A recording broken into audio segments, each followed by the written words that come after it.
दोस्तों, अक्सर आपने लोगों को कहते हुए सुना होगा कि भगवान हमारा साथ नहीं दे रहे। लेकिन क्या आप जानते हैं कि ऐसा क्यों होता है? भगवान साथ क्यों नहीं देते हैं, जबकि कई लोगों को आपने यह भी कहते सुना होगा कि ईश्वर मेरे साथ हैं। दोस्तों, भगवान सिर्फ उन्हीं की मदद करते हैं जिनके कर्म अच्छे होते हैं, जिनके कर्म का उद्देश्य अच्छा होता है और जो दूसरों को सुख पहुंचाने के लिए काम करते हैं। नमस्कार दोस्तों, Bodhi thinks by YouTube channel में आपका दिल से स्वागत है। दोस्तों, किसी नगर में एक गरीब किसान रहता था। उसका बेटा हमेशा दूसरों की सेवा करता रहता था और हमेशा ईश्वर की भक्ति में लीन रहता।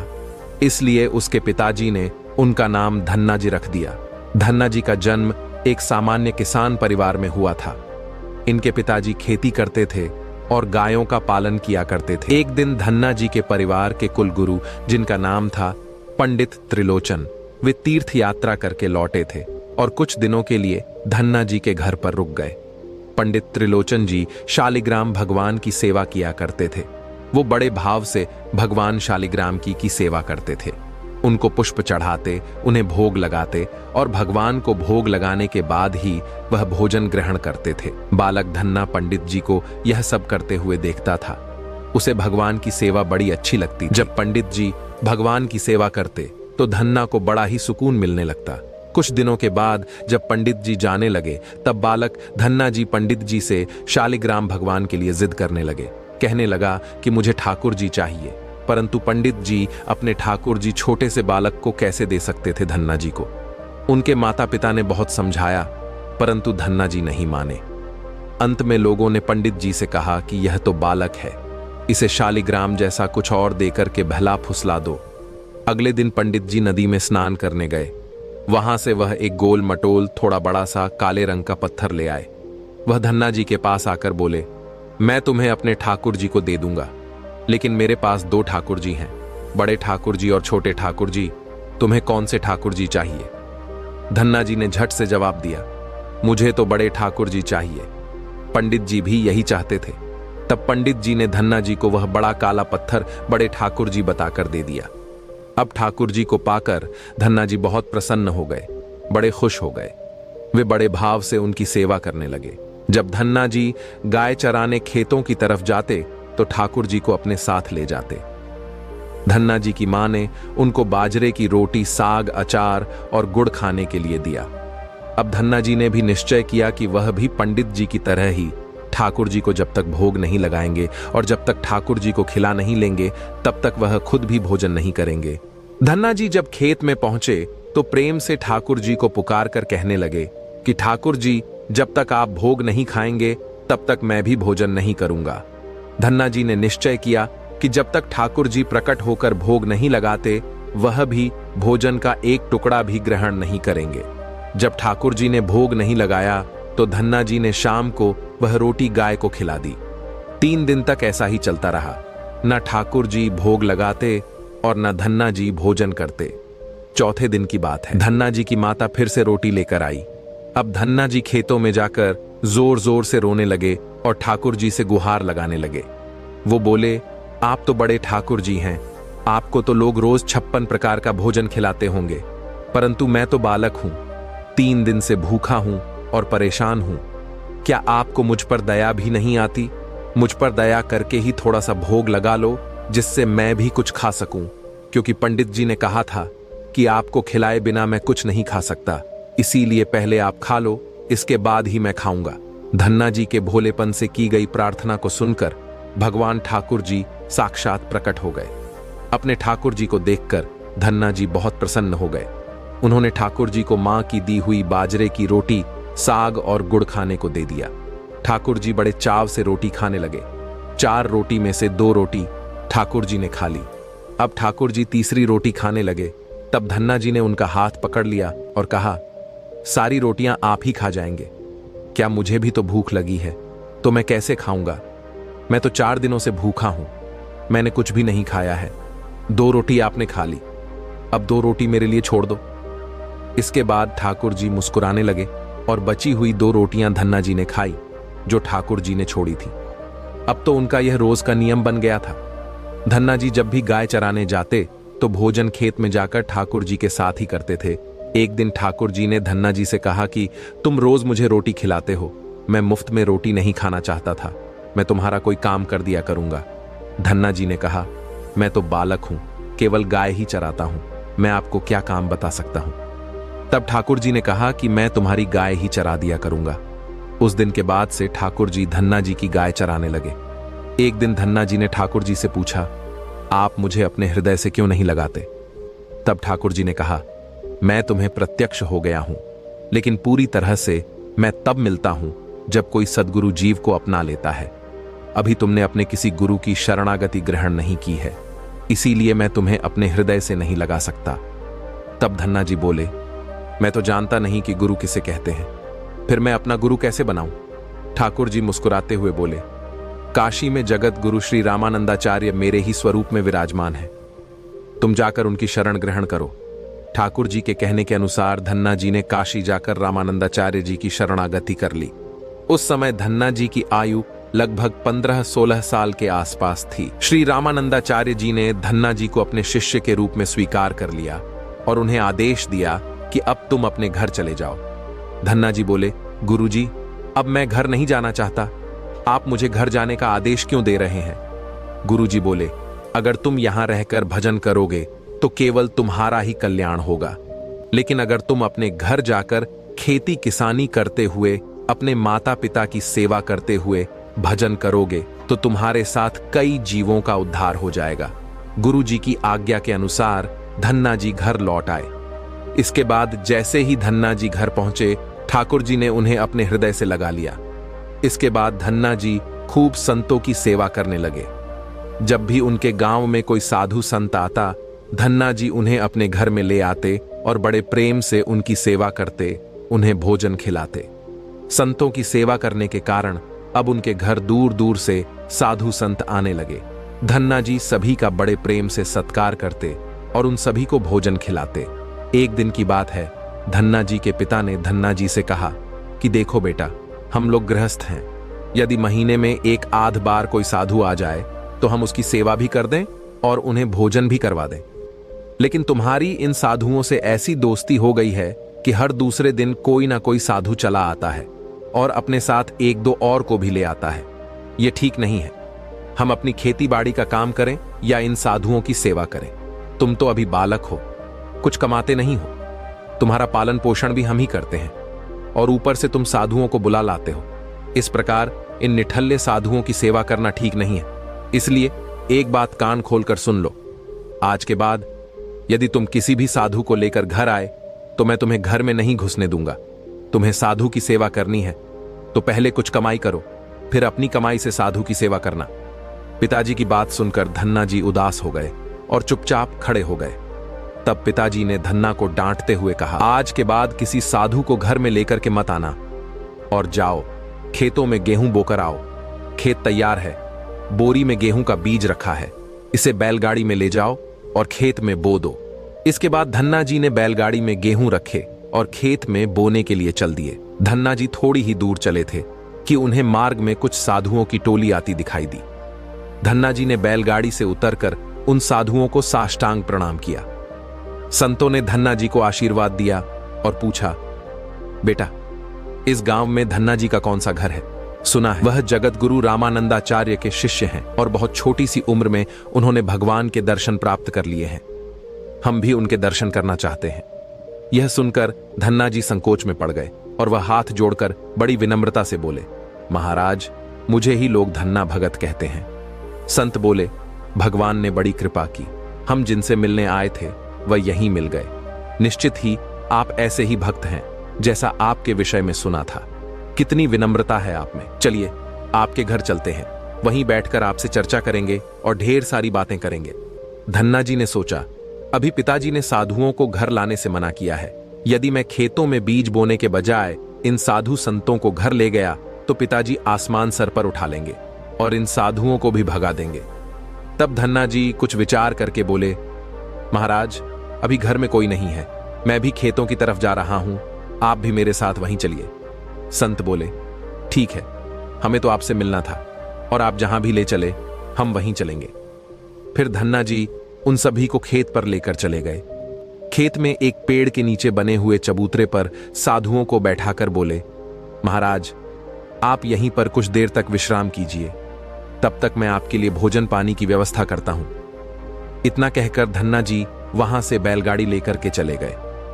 बैलगाड़ी लेकर धन्ना जी सीधे बाजार में बनिए की दुकान पर लेकर पहुंचे। वहां पर उन्होंने बैलगाड़ी में जो भी बीज गेहूं खेत में बोने के लिए रखे थे उसे बनिए को बेच दिया और उसी से दाल चावल और जो भी खाना बनाने वाला सामान था सब खरीद लिया। सामान लेकर धन्ना जी खेत पहुंचे। वहां पर संतों के साथ मिलकर बहुत बढ़िया दाल चावल और प्रसाद बनाया। भगवान को भोग लगाने के बाद बड़े प्रेम से संत और धन्ना जी ने बैठकर भोजन किया। इसी बीच भगवान की चर्चा भी होती रही। संतों को भोजन करवाने के बाद बड़े प्रेम से धन्ना जी ने उनको विदा कर दिया। संतों के जाने के बाद धन्ना जी सोचने लगे कि बीज वाले गेहूं को तो बेचकर मैंने संतों को भोजन करा दिया, अब खेत में क्या बोया जाए। अगर पिताजी बीज मांगेंगे तो मैं कहां से बीज ला कर दूंगा, और यदि खेत में कुछ पैदा नहीं हुआ तो मैं पिताजी को क्या जवाब दूंगा। यही सोचकर धन्ना जी ने बोरी में रेत भरी और आसपास के लोगों को दिखाने के लिए रेत को खेत में बोने लगे। सुबह से शाम तक सारी बोरियां जो रेत की बनाई थी, धन्ना जी ने वो रेत खेतों में छिड़क दी। आसपास के किसान देख रहे थे कि धन्ना जी खेतों में गेहूं बो रहे हैं, वो तो खेतों में रेत बो रहे थे। खेत बोने के बाद धन्ना जी बड़े प्रसन्न मन से घर की ओर चल दिए। वह सोचने लगे, खेत में तो कुछ उगना नहीं है तो देखभाल भी नहीं करनी पड़ेगी। धन्ना जी जब घर पहुंचे तो पिताजी ने पूछा कि खेत बो आए। धन्ना जी बोले कि पिताजी मैं खेत बो आया हूं। कुछ दिन बीते। धन्ना जी के पिताजी और गांव के कुछ बड़े बूढ़े लोग धन्ना जी के पास आए और बोले कि तुमने कैसा खेत बोया है, ऐसी फसल तो हमने अपने जीवन में आज तक नहीं देखी। ऐसा लगता है जैसे गेहूं का एक एक दाना नाप नाक समान दूरी पर बोया गया है और सारे ही दाने उगाए हैं। इतनी सुंदर फसल तो हमने आज तक नहीं देखी, ये सब तुमने कैसे किया। धन्ना जी सोचने लगे कि सब उनको ताने मार रहे हैं, खेत में कुछ उगा नहीं होगा इसीलिए ऐसी बातें कर रहे हैं। तब धन्ना जी ने आश्चर्यचकित होकर स्वयं खेत पर जाकर देखा तो बड़े ही आश्चर्यचकित हो गए। उन्होंने देखा कि जिस खेत में उन्होंने रेत बोई थी वहां पर फसल उगाई है और एक सुंदर फसल उन्होंने भी कभी नहीं देखी थी। फसल को देखकर धन्ना जी को भगवान की कृपा का एहसास हुआ और उनकी आंखों से आंसू निकाल आए। धन्ना जी जोर जोर से रोने लगे। जब धन्ना जी के पिता और अन्य गांव वालों ने रोने का कारण पूछा तब धन्ना जी ने रोते हुए सारी घटना कह सुनाई।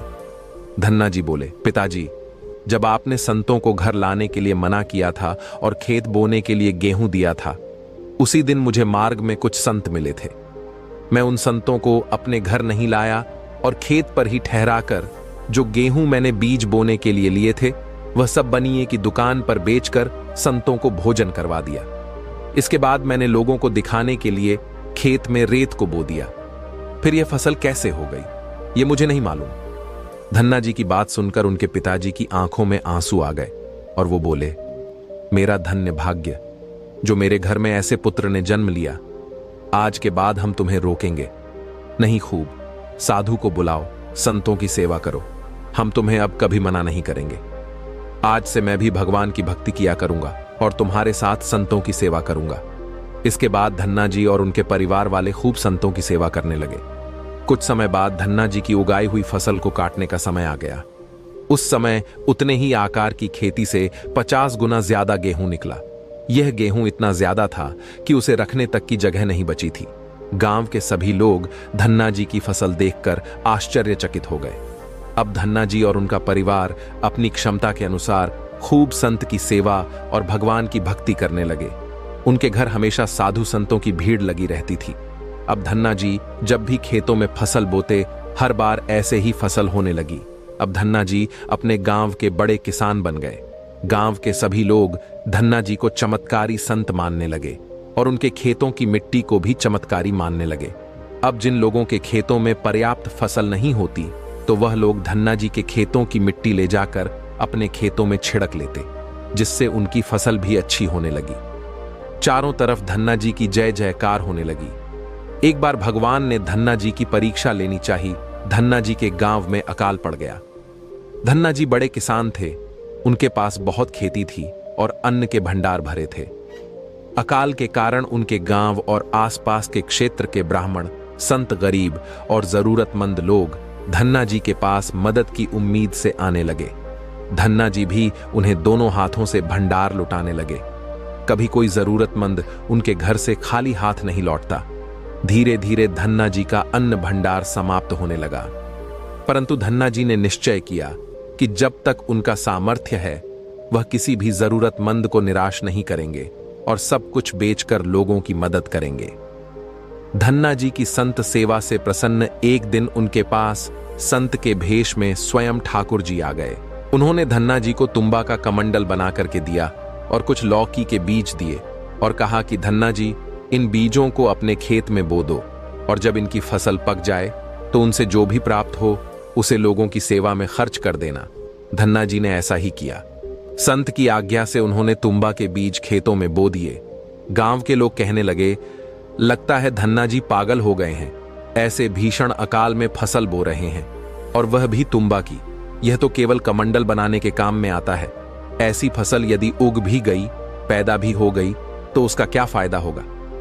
कुछ दिन बाद तुम्बा की फसल उगाई। सभी लोग आश्चर्य करने लगे कि ऐसे भीषण अकाल में बिना पानी के कोई फसल कैसे उग सकती है। कुछ ही दिनों में धन्ना जी का खेत हरा भरा हो गया। इसी बीच धन्ना जी जरूरतमंदों की सेवा करते रहे। धन्ना जी ने अपना सारा अन्न भंडार सेवादान में लगा दिया। उनके घर में जो भी फसल के बीज रखे थे वह भी सब उन्होंने संतों को भोजन के लिए दान कर दिया। अब उनके पास अपने परिवार के गुजारे के लायक भी अन्न नहीं बचा था। गांव के लोग कहने लगे, बड़ा मूर्ख है जो सारा अन्न लुटा दिया, अपने परिवार के लिए कुछ भी नहीं रखा और इसने फसल में बोया भी तो तुम्बा जिसे कोई खा भी नहीं सकता। धन्ना जी को लोगों की बातों से कोई फर्क नहीं पड़ा। वह तो भगवान का नाम लेते रहते और लोगों की मदद करते रहते थे। एक दिन ऐसा आया जब धन्ना जी के खेतों में लगी फसल पक गई। उनके खेत में बड़े बड़े तुम्बा के फल दिखे रहे थे। धन्ना जी ने सोचा, अब दान करने को तो कुछ है नहीं, अब इन तुम्बा से कमंडल बनाकर संतों को दिया करेंगे। धन्ना जी खेतों में लगे सभी तुम्बा के फलों को तोड़कर घर ले आए। घर आकर जैसे ही उन्होंने एक तुम्बा को कमंडल बनाने के लिए काटा, उन्होंने देखा कि तुम्बा हीरे, मोती, जवाहरात और कीमती रत्नों से भरा हुआ था। तुम्बा को कीमती रत्नों से भरा हुआ देखकर वह आश्चर्यचकित रह गए। उनके पास तो तुम्बा की पूरी फसल थी। उन्होंने देखा सभी तुम्बा फलों में ऐसे ही कीमती रत्न भरे हुए थे। अब उनके पास इतने कीमती रत्न और जवाहरात हो गए जितने किसी राजा के पास भी शायद ना हो। इस चमत्कार को देखने के बाद धन्ना जी को उस संत की याद आई जिन्होंने तुम्बा के बीज दिए थे। उस संत ने कहा था कि इस फसल से जो भी प्राप्त हो उसे लोगों की सेवा में लगा देना। अब धन्ना जी उस धन से लोगों की सेवा करने लगे। फिर वह दोनों हाथों से लोगों की मदद करने लगे। उस समय वह अकाल कई वर्षों तक चला।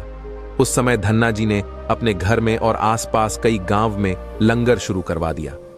आसपास के सैकड़ों गांव के हजारों लोग बरसों तक धन्ना जी के लंगर में तीनों समय का भजन किया करते थे। धन्ना जी ने अपने जीवन में कई मंदिर, तालाब और धर्मशाला भी बनवाए थे और हर तरह से साधु संत और जरूरतमंद लोगों की मदद करते थे। लोग धन्ना जी को धन्ना सेठ कहकर बुलाने लगे। धन्ना जी जैसा धनी आज तक कोई नहीं हुआ। वह धन और मन दोनों से धनी थे। आज भी उनके नाम पर धनी लोगों को धन्ना सेठ की पदवी दी जाती है और कहा जाता है, क्या तुम धन्ना सेठ हो गए हो? दोस्तों, यदि भगवान की कृपा जिस व्यक्ति पर हो जाए और उनका आशीर्वाद जिनको प्राप्त हो जाए, उनके लिए जीवन में कुछ भी असंभव नहीं होता। दोस्तों, कोई चाहे कितनी भी धन दौलत का संग्रह कर ले, लेकिन यदि परमात्मा की इच्छा नहीं है तो आप उस धन से सुख नहीं पा सकते। यदि लाख प्रयास करने के बाद भी जीवन में दुख है, असंतोष है, तो समझ लीजिए कि भगवान की भी यही मर्जी है। हो सकता है भगवान ने आपका थोड़ा सा अहित करके आपको बहुत बड़ा लाभ देने की योजना बनाई हो, लेकिन हम अज्ञानी लोग यही सोचते हैं कि भगवान हमारी कुछ मदद नहीं करता। दोस्तों, यह कहानी खास उन लोगों को जरूर सुननी चाहिए जो भगवान पर विश्वास नहीं करते और भगवान को मानते नहीं। दोस्तों, किसी गांव में एक लकड़हारा अपनी पत्नी, बच्चे साथ और मां के साथ रहता था। वह लकड़हारा दिन भर जंगल में लकड़ियां काटता था और उन लकड़ियों को बाजार में ले जाकर बेचा था। उससे जो भी धन मिलता था उसी से अपना और परिवार का खर्च चलाता था। इसके बाद जो भी उसके पास समय शेष बचता था उसमें वह लकड़हारा प्रभु का ध्यान करता था। एक दिन उस लकड़हारे की बेटी का विवाह तय हो जाता है। लकड़हारा सारा दिन लकड़ियों को काटता और शाम होते ही अपने आसन पर बैठकर भगवान के ध्यान में मस्त हो जाता।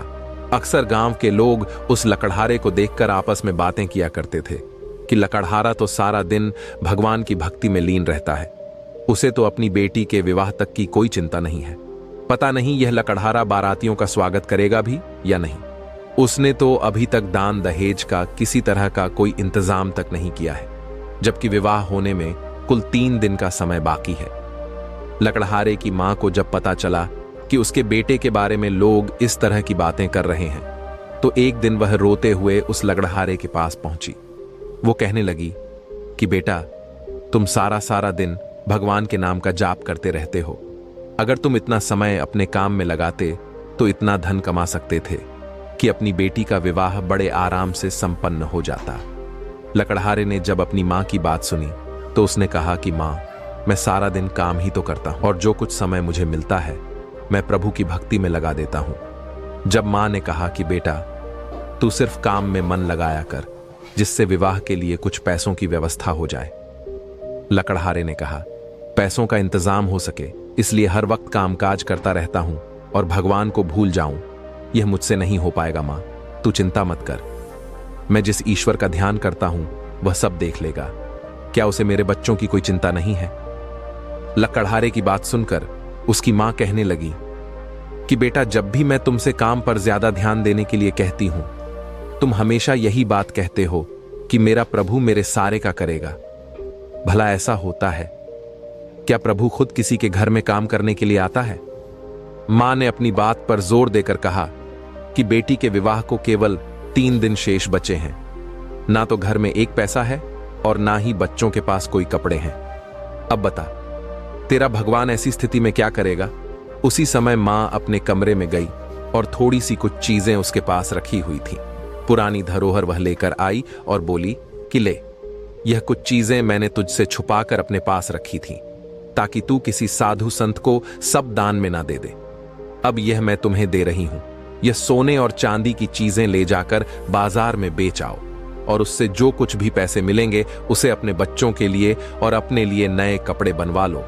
मां की बात सुनकर लकड़हारा मां के द्वारा दी हुई वस्तुओं को लेकर बाजार के लिए निकल जाता है।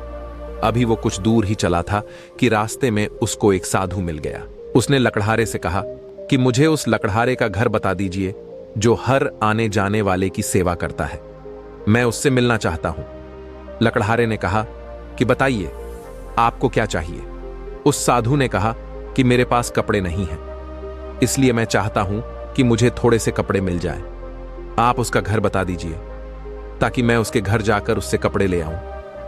लकड़हारे ने सोचा, अगर यह साधु मेरे घर गया और कहीं मेरी मां ने इनको कुछ अपशब्द कह दिए तो सब गड़बड़ हो जाएगा। इसीलिए उसने साधु से कहा कि भगवान, आप थोड़ी देर तक यहीं बैठिए, मैं बाजार जाकर आता हूं और आपके लिए वस्त्र लाकर देता हूं। वह लकड़हारा बाजार गया और अपनी मां के द्वारा दी हुई जो भी वस्तुएं थीं उनको बेचकर उससे कपड़े लिए और लाकर के उस संत को दे दिए।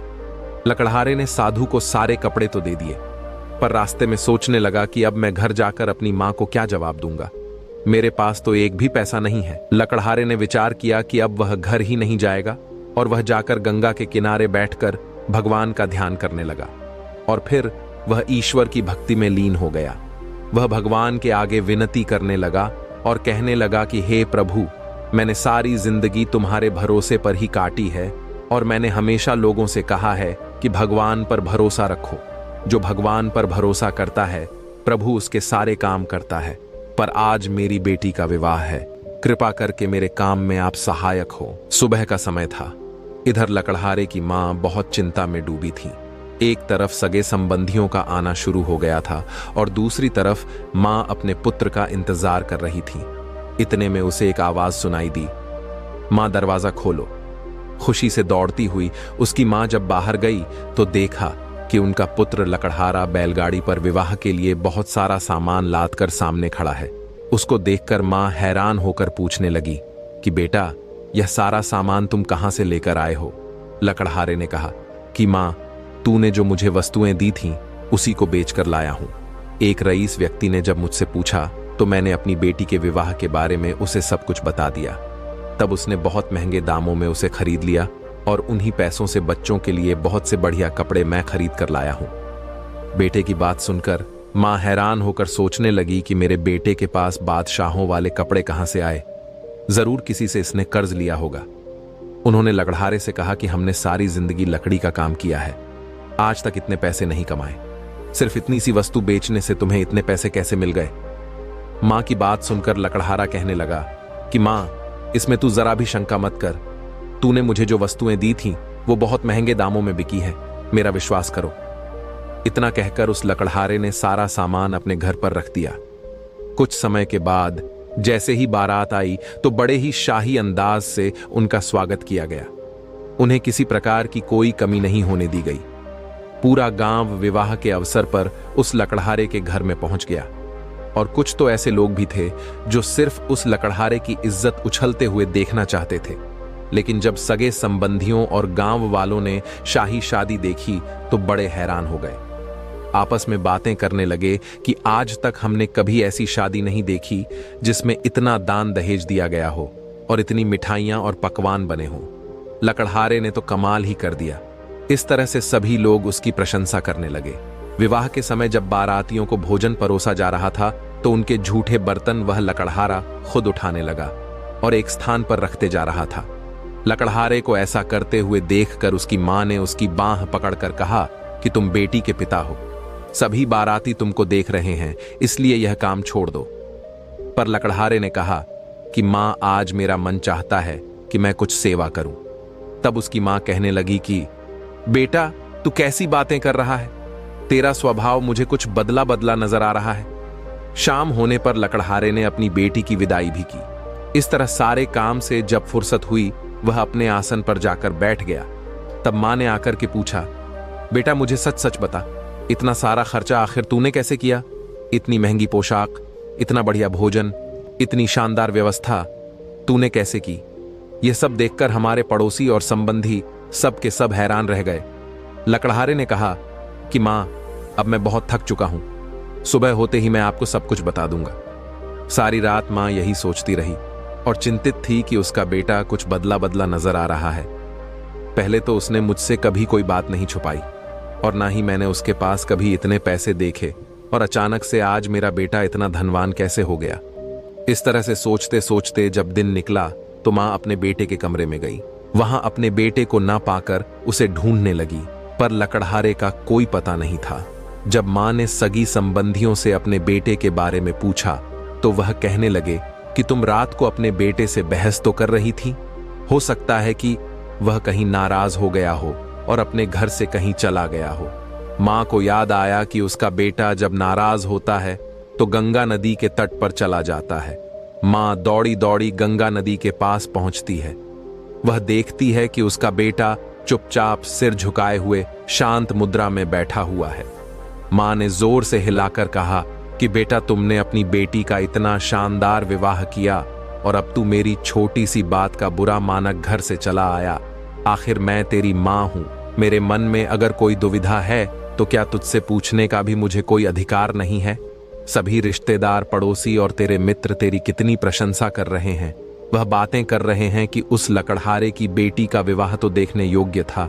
सारे गांव में चारों तरफ तेरा ही गुणगान हो रहा है और तू मेरी जरा सी बात का बुरा मानकर यहां आकर बैठ गया है। ऐसी बातें सुनकर वह लकड़हारा हैरान हो गया। वह एकदम से उठ खड़ा हुआ और पूछने लगा कि मां, मैं तो मन ही मन अपने आप को धिक्कार होता हुआ 3 दिन से घर नहीं गया। यहीं पर बैठकर ध्यान लगा रहा हूं। मैं नहीं समझ पा रहा हूं कि मेरी बेटी का आखिर विवाह कैसे हो गया। मां भी हैरान होकर के कहने लगी, पुत्र, सारा विवाह तो तुमने खुद अपनी उपस्थिति में किया है। बैलगाड़ी में सारा सामान तू खुद खरीद कर लाया था। अपने हाथ से अपनी बेटी का कन्यादान तूने किया है। तो फिर अब ऐसी अजीब सी बहकी बहकी बातें क्यों कर रहा है? मां ने कहा, बेटा, अगर तू मुझसे नाराज है तो पहले घर चल, वहीं चलकर मैं तुझसे पूरी बात करूंगी। इस तरह लकड़हारा अपनी मां की बात मानकर अपने घर की तरफ चल पड़ा। रास्ते में कुछ लोग उसकी तारीफ कर रहे थे कि ऐसी शादी तो आज तक किसी ने नहीं देखी। ना तो किसी ने इतना दान दहेज दिया और ना ही किसी ने इतनी मिठाई और पकवान बनवाए। लकड़हारा सोचता जा रहा था कि कहीं वह लोग मेरा मजाक तो नहीं बना रहे हैं। घर पहुंचते ही वहां का नजारा देखकर वह बिल्कुल हैरान हो गया। उसका पूरा घर चमचमा रहा था। लकड़हारा सोचने लगा, जब मैं 3 दिन से घर आया ही नहीं तो मेरी अनुपस्थिति में इन सब के अनुसार घर में फिर कौन था जो मेरा ही रूप बनाकर सारा काम करके चला गया। लकड़हारे ने अपनी मां से कहा कि मां, मुझ पर विश्वास करो, मैं तो 3 दिन से घर आया ही नहीं। तूने मुझे जो चीजें दी थीं सोने चांदी की बेचने के लिए, उसे मैंने बाजार में बेचा तो था, पर मैंने रास्ते में किसी साधु के मांगने पर उन्हें कपड़े खरीद कर दे दिए थे। इसके बाद जब मेरी जेब में एक पैसा भी नहीं बचा तो मैं फिर किस तरह से अपने घर को आता और बेटी के ससुराल वालों को क्या जवाब देता। मैं तो पिता होने के नाते अपना फर्ज भी नहीं निभा सका। तब मां ने कहा, याद कर बेटा, जब तू कल बारातियों के झूठे बर्तन उठा रहा था तो मैंने तेरा हाथ पकड़कर काम करने से तुझे मना किया था। क्या तुझे यह भी याद नहीं है? इतना सुनकर लकड़हारे की आंखों में आंसुओं की धारा बहने लगी। उसे सारी बात समझ में आ गई कि मेरी जगह मेरा रूप धारण करके खुद परमात्मा मेरे घर आए थे, मेरे प्रभु मेरे घर आए थे।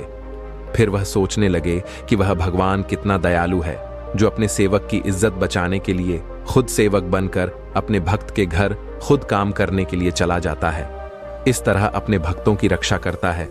मां ने पूछा, बेटा अगर वह तू नहीं था तो कौन था जो तेरे रूप में सारा काम संभार गया? लकड़हारे ने अपनी मां की बात सुनी तो कहने लगा, मां, तू अक्सर मुझसे गुस्सा होकर कहती थी कि इतनी भक्ति करके क्या मिलेगा? क्या प्रभु भी किसी के काम खुद करने आते हैं? जिस प्रभु ने मुझे अपनी भक्ति में लगाया है वही प्रभु मेरा रूप बनाकर मेरे घर का सारा काम करके चला गया। यह वचन सुनकर मां ने कहा, तू ठीक कहता है, खुद प्रभु ने ही हमारी लाज रखी है। इतना कहकर उसकी मां की आंखों से आंसुओं की धारा बहने लगी।